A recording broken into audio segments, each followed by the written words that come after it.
bring myself to watch the show. This is the first time I've watched it through.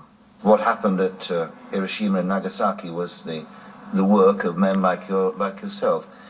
And it comes into this area, isn't it, of moral responsibility? I mean, are scientists really interested in human beings? Or is it just ideas that they're bothered about?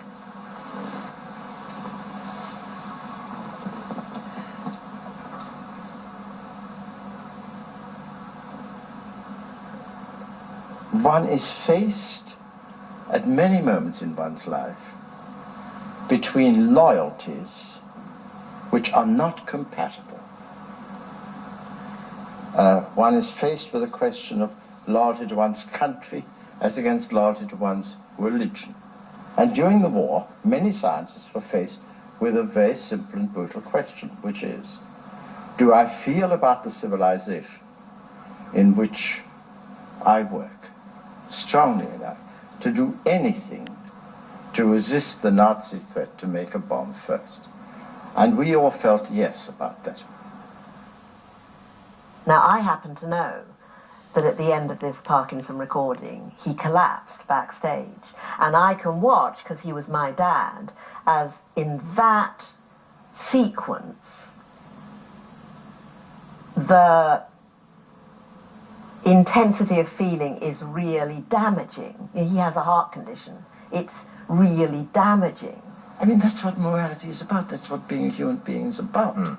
You are faced with questions of value to which there are no numerical answers. Never think that you can write down an equation which, at the end of which, you say in a satisfactory tone of voice, that's fine, I have now proved loyalty to my country is more important than loyalty to the scientific tradition. No, that's always got to be a personal choice. Well, let me put My father takes off his glasses and cleans his glasses in public. That is a danger signal in my father, that he is extremely distressed. And he said, It's striking to me that what triggered Bruno's distress was recalling the moral dilemmas faced by scientists during the war. if it was applied, I realize he never lost sight of his past. That was why he demanded a scrupulous morality from the scientific community. Because The Ascent of Man came so shortly before his death, and because the big sweep of The Ascent of Man is so affirmative and so bold, that was what I had in my head as what my father believed about science and progress. But what I found, and found on film, I mean, it's not hidden, it's in plain sight, is his questioning and urgent imploring, really, of the scientific community to live up to the standards that he is proposing for them. I'm now the same age my father was when he made The Ascent of Man, and have to face knotty ethical dilemmas in science myself. Since 2008, I've been chair of the Human Fertilization and Embryology Authority, which regulates the sensitive area of assisted human reproduction. Through IVF, science brings hope to thousands of childless couples, but to some, it is tampering with nature. Absolute faith in science doesn't help there. Nor when it comes to deciding whether to grant a license for research that may save lives, but involves experiments on human embryonic material.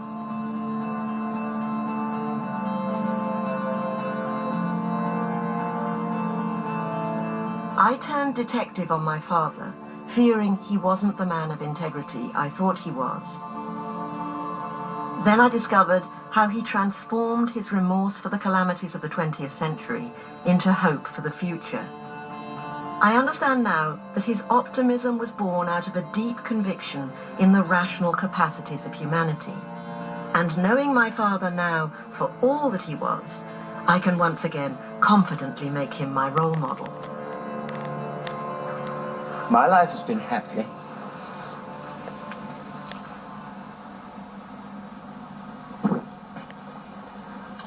Because although I have suffered many conflicts of loyalty, which I spoke to earlier, I've never had any uncertainty about the meaning of the word good, the meaning of the word true, the meaning of the word beautiful. I've always had a tremendous pride in being a human being and being born in the 20th century. I'm terribly sad that, 30 years from now I shall be dead, not because anybody will miss me, but because I will miss them. Because so many more marvelous things will be known. Now, should you listen to me? Yes. Yes, you should. Not because you have to believe any single thing that I say, but because you have to be pleased that there are people who have led happy and complete lives, who feel that they can speak out of a full heart and a full mind, all in the same breath. A few months later, in August 1974, Bruno died.